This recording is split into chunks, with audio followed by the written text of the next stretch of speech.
Sorry about that, guys. Something just happened with our recording, but that was Painkiller by Judas Priest. I am your host, Shelbeat, and this is my co-host, DJ Jonah. And yeah, Judas Priest was really transformative, like on par with how we were describing Slayer earlier, honestly. It was better. I think... Okay, it was just as good. It was just as good. I feel like for Judas Priest, I was just left in awe. These guys... It's true. I thought I'd never get to see Judas Priest. Same thing with Slayer. So it was just something I felt like, oh my gosh, like I can't believe I'm actually alive right now to see this, and I'm not dead. So I mean, hey, exactly. It was great. It was like it was for the great. First 10 to 15 minutes, we were just sitting there in awe. It was amazing. I think we talked about it a bit before the song started. It was like truly about how he is the metal god. Metal god. And honestly, Judas Priest. We felt like we're in the and presence Slayer, of a metal god. I felt like. Sorry to offend anyone who's religious here, but I felt more moved by Judas Priest than I have God any day in my life. Wow, that is controversial. I've said it. It's out there. That is controversial. That is. Okay. Yeah. Moving past that. Wow. Sorry, never mind. Right after seeing the actual god of metal, Rob Halford, we then got into Iron Maiden to close off the night. Can you believe that, guys? We got to see Anthrax, Body Count, Judas Priest, and now Iron Maiden. And we actually saw Iron Maiden before going to Aftershock as well. So we saw two of their tours. We saw 2 sets. We went down to LA and saw them there. And then we drove 2 days later. Yeah, and then we drove all the way back up to go to Aftershock the day after. It was mayhem. I was so tired. Yeah, so basically we didn't have 4 days of concerting. We had like 5 or 6. It was... Yeah, if you count the drive-up day, then pretty much 6 days of just concert. Yeah, I have a headache just thinking about it. Me too, so, me too. Yeah, here we go. Iron Maiden, The Prisoner. They played this song, and I found it kind of crazy because they never played this song during concert. So we're going to play it because they played it live, and I find it crazy that they even did play it live in the first place. So here we go. Iron Maiden, The Prisoner. You are listening to KGUR. Hope you enjoy Iron Maiden. Information. Who are you? The new number 2. Who is number 1? You are number 6. I am not a number. I am a free man.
That was Iron Maiden, The Prisoner, which we saw live at Aftershock Festival. So yeah, you are listening to KGUR Radio. I will be your host for today, or has been. I've been your host for quite a while. DJ Jonah with my co-host Shelbeat. And yeah, this was one of the best nights of our lives.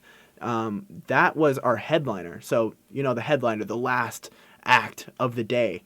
And that was Iron Maiden, which means that every single person at Aftershock was at Iron Maiden at that moment. And I've seen Iron Maiden twice before this, and they're so expensive to get tickets at their concerts that I'm always at the very back. I just see, like, the screens, and I see, like, a tiny stage way down there a mile away. But this time, we made sure to squeeze as much through as we possibly could. And we were, like right behind the front. We were, like, basically at the front, which is so wild at such a big venue because it felt like a sea of people with how many people were pushing. It wasn't like pushing, like, violently, like with Pantera, but it felt like we were in an ocean and we were just getting brought around and squished this whole time. And it was so much sweat. Oh, dude. I get sick just thinking about it. We got sick after Aftershock and all, and I think it was from Maiden. Yeah. It was so sweaty. Yeah. It felt like, you know, it felt wetter than the ocean. I don't even know how to describe that. We were like ocean waves waving away. Yeah. And our sweat and grease. Very great time, though. It was nasty. amazing seeing Iron Maiden that close. So bad. It's still crazy to see Iron Maiden that close, though. That was crazy, and I felt like a prisoner inside that crowd. I did not feel like a free man. No, nothing was free about that concert.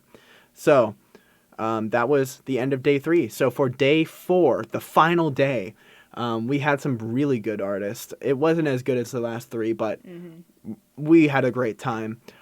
We found out about Fear Factory, and I never really listened to Fear Factory, but I found that they sound excellent, absolutely excellent, and they are allowed to pay attention to the drummer, because the drummer is kicking butt, hauling butt, all the way.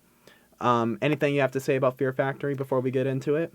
No. All right, Fear Factory was excellent. She was very exhausted, dying of heat stroke by the time we saw Fear Factory, but it was a great time. We were exhausted, but these guys reinvigorated my spirit. I was feeling terrible in day 4, but I saw Fear Factory, and I'm like pumped right back up again. So here we go. This is Fear Factory, Demanufacture. You are listening to KGUR. I am your host, DJ Jonah, with DJ Shelbeat. And yeah, Fear Factory, Demanufacture. Here we go.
Manufacture by Fear Factory. You're listening to KGUR. My name is Shelbeat with my co-host DJ Jonah. And Jonah, what are your thoughts on Fear Factory and just the experience of seeing them? I was so exhausted. We both were. At this point of the time, it was day 4, day 6 practically for us, and I was feeling like all music kind of sounded the same. But these guys stood out for me. They really did. Like, I was feeling terrible, and these guys brought me back up, got me hyped up again. And I'm an avid listener of Fear Factory now. They sound really awesome. And I love the vocalist, how he's able to, like, shift back and forth from different vocal styles. And the drummer just is so awesome. So much power behind that drum set. And, yeah, they were one of the earlier bands in the sets, but it was definitely, they had, like, big band energy. I kind of wish they were later in the night so that we weren't as hot and messed up at that point. But, yeah. Fear Factory, highly recommend you guys listen to some more of those guys. They are so powerful, and they're one of the newer bands that were at that place. So yeah, Fear Factory. Yeah, they're up and coming. Up and coming, for sure. But they're also, they've been around for a while, but I don't know. I feel like they're going to be pretty popular pretty soon. So yeah, to end off this night was Motley Crue, which I feel like is kind of a weird ending to such a metal playlist before them. I feel like ending it with hair metal is just kind of weird in my opinion. I like, no disrespect to Motley Crue, but I don't know. I don't feel like they should have closed out the entire night. But you got anything to say about that? It's closing out the entire concert. If they closed out a different night, right? But they closed out all 4 days, like the final act. Yeah, so that's. I don't know, just compared to, like, especially seeing Judas Priest and stuff the day before. Yeah. It I don't know, man. It just kind of, it felt wrong. It did feel wrong. It really felt wrong. I kind of wish the Metal God would have finished out. Mm-hmm. Judas Priest would have been a great finisher. It's true. They from what I heard, this was our first year at Aftershock, but from what I've heard, they always fumble, like, the last person to perform. Yeah. But nonetheless, Motley Crue was still pretty good. You know, they played all of their big hits. They did a lot of covers, too. They did. But I have to say... Blitzkrieg Bop by the Ramones, which is such a weird pick. I don't know. Hearing Vince Neil sing that was just really weird. I also feel like Vince Neil is out of his prime. I don't know. No disrespect, of course. Yeah, but I don't know. It was kind of meh. It was meh. It was really cool to see Nikki Sixx and Vince Neil and all those guys. Nikki Sixx was still pretty good though. Yeah, he still had tons of stage presence. Yeah, and then they have that new main guitar person, Johnny Five and Nikki Sixx. No disrespect, but yeah, come on. That is stupid, dude. But yeah, here we go. We are going to be ending it off with Motley Crue, as did Aftershock. So. Yeah, this is going to be Motley Crue Live Wire. Got anything else to say, Shelby? They had a lot of pretty women on stage. That's all I got to say. They did. But yeah, we are tired now, and we were very, very tired at the end of this set. We were kind of feeling done. We were glad that it was over on night 4. I feel like if there was another night, I would have keeled over and died. Right? But those street dogs brought me back to life, dude. Yeah, those street dogs are so expensive. They're like $10, and then we kept going along, and then there was this one woman that said $5 hot dog, and then we were more hyped for the $5 hot dog than we were for Motley Crue.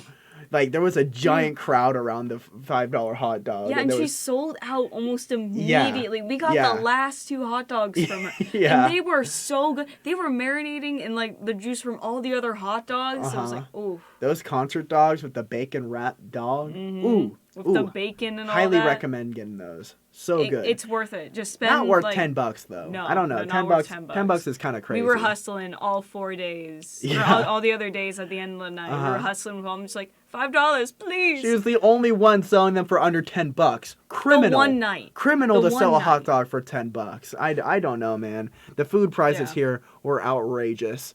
But yeah, we're ending it off with Motley Crue, Live Wire, like they did as well. Live Wire is like their first song, so we might as well bring it all the way back to the very beginning for them.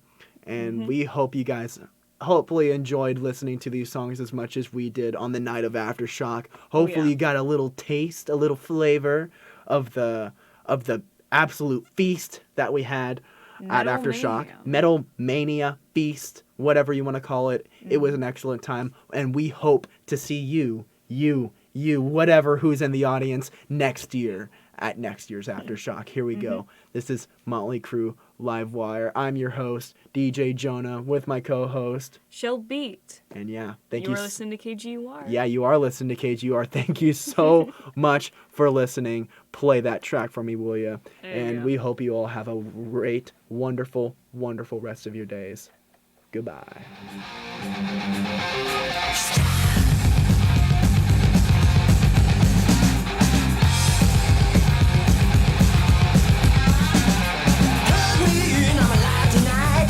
Streets again. Turn me on, I'm hot to stop. Something you never forget. Take my bit to break down walls. Hot top tonight, no. Better turn me loose. Better set me free, 'cause I'm hot and young, running free. A little bit better than it used to be, 'cause I'm alive. I'm alive. 'Cause I'm alive. I'm alive. 'Cause I'm alive. I'm alive.